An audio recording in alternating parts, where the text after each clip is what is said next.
I remember when I was learning how to drive, I just got my learner's permit, and I convinced Beth to let me drive her car.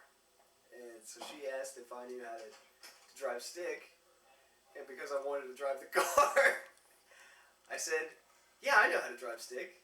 Keith used to take me driving in the parking lot. So she let me have the keys, and we got in the car, and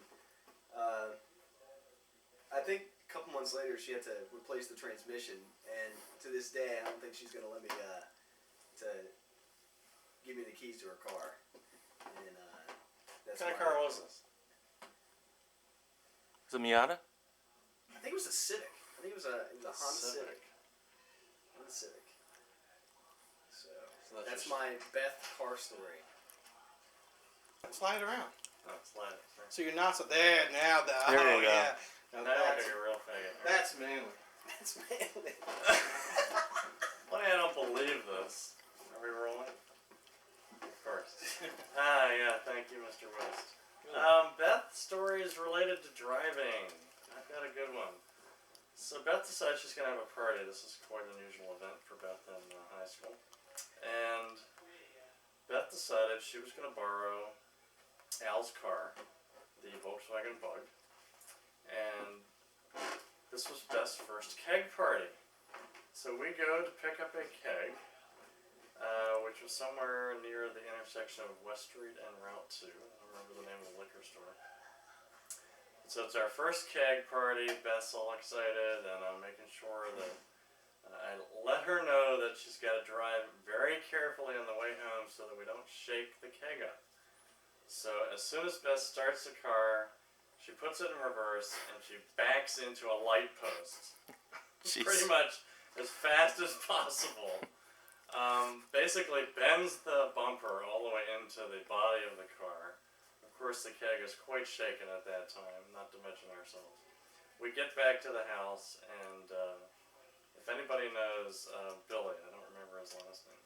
Jones? Billy Jones actually was able to pull the bumper back out. Billy was a large man, and he was able to save Beth from her parents by repairing the bumper on the spot. And we tapped the keg, and sooner or later we actually got some beer out of it, so it was a good night.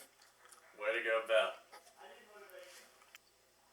Okay, I have lots of good Beth stories because we spend a lot of fun times together with me coming to visit on weekends.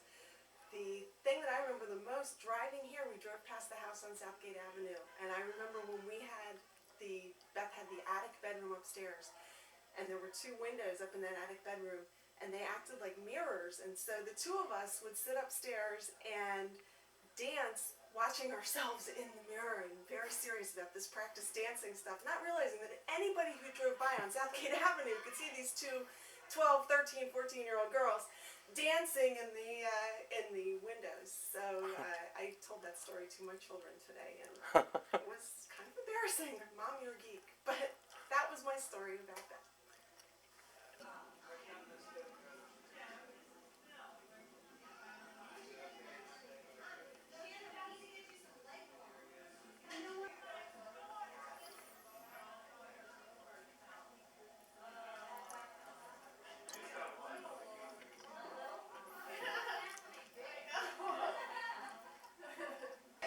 Betty Stewart's coming with the pics. Oh, cool.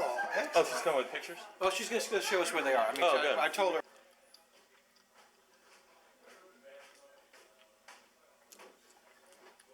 Tell me when. Go ahead. Okay. Hi, Beth. Beth, I'll always remember our carpooling experiences, driving from Annapolis up to Baltimore to good old Catholic Charities. And I think you'll remember my beautiful orange VW Rabbit, and how you could always tell when I was there without me having to honk because all the glass in the house vibrated. The whole house rattled when I pulled that car up. What a beautiful car that was, wasn't it, Beth?